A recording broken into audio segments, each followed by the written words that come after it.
If you follow diet trends over the last decade, you've heard the same exhausting rule. To lose weight, you must eliminate carbohydrates. But cutting out an entire macronutrient often backfires. It leaves you dealing with daily brain fog, physical fatigue, and eating habits that are almost impossible to maintain long term. Biologically, your body operates differently. Carbohydrates are actually your cellular system's primary and preferred source of energy.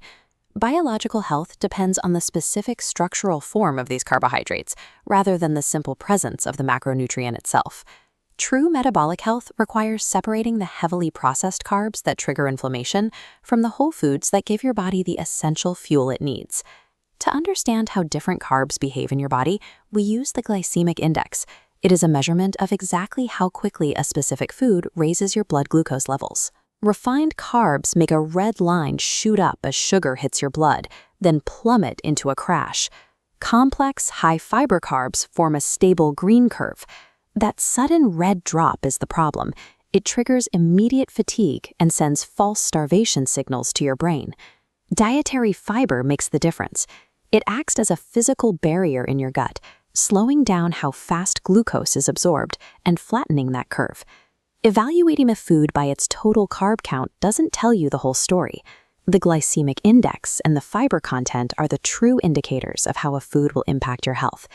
Let's look at how this works with high-carb fruits like apples, bananas, and berries. These are nature's delivery systems for simple sugars. Unlike candy, fruit sugars are trapped inside rigid fiber cell walls, preventing insulin spikes. As these walls break down during digestion, they release sugar in a steady stream, delivering quick energy and antioxidants to your bloodstream. The trade-off here is duration. Fruit provides immediate fuel, but it lacks the complex physical structure needed to keep you full for several hours. High-carb fruits are essentially nature's pre-workout. They are optimal for immediate physical energy, but you shouldn't rely on them as a standalone meal replacement. For longer-lasting fuel, we look to complex carbohydrates, specifically whole grains like oats, brown rice, and starchy vegetables. The defining feature of an unrefined grain is the bran, the tough, fibrous outer layer that remains completely intact. Breaking down that intact bran forces your digestive system to work significantly harder, leading to slow, deliberate gastric emptying. This chart shows the outcome, a low to medium glycemic impact that provides a steady, reliable drip of energy for several hours. The pragmatic trade-off is time. Cooking whole grains requires significant meal preparation compared to tearing open a package of highly processed instant alternatives. If you need to sustain deep mental focus or intense physical labor across a long workday, whole grains provide the necessary foundation for your diet. Beans and legumes fall into a unique category of their own. They act as a nutritional hybrid, packing complex carbs, extreme fiber density, and plant-based protein into a single food. That specific combination yields the lowest glycemic index score of any carbohydrate category we measure. This ultra-low GI score creates intense, long-lasting fullness. Eating legumes actively prevents the hunger crashes that lead to caloric overeating later in the day. There is a physiological trade-off to consider.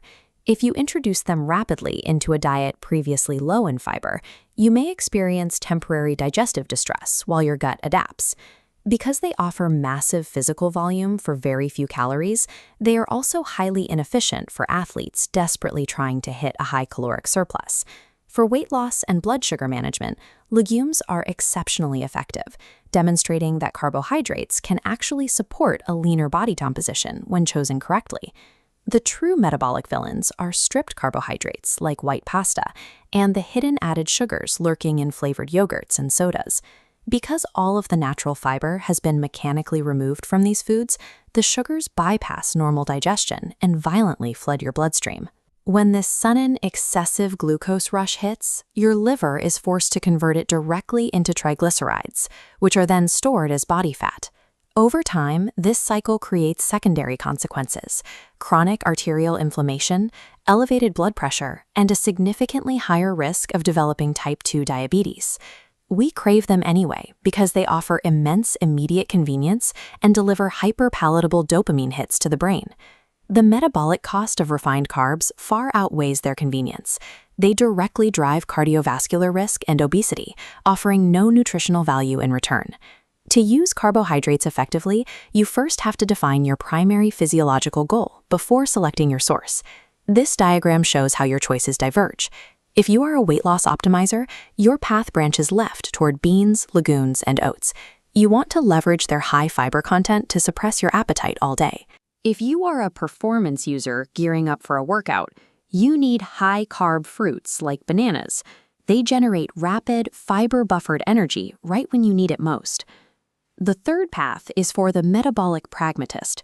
Your focus is strictly on non-starchy vegetables and foods with a glycemic index under 55 to ensure tight, all-day blood sugar control. This framework allows you to stop guessing and start selecting specific carbohydrate sources that align with your daily physical activity.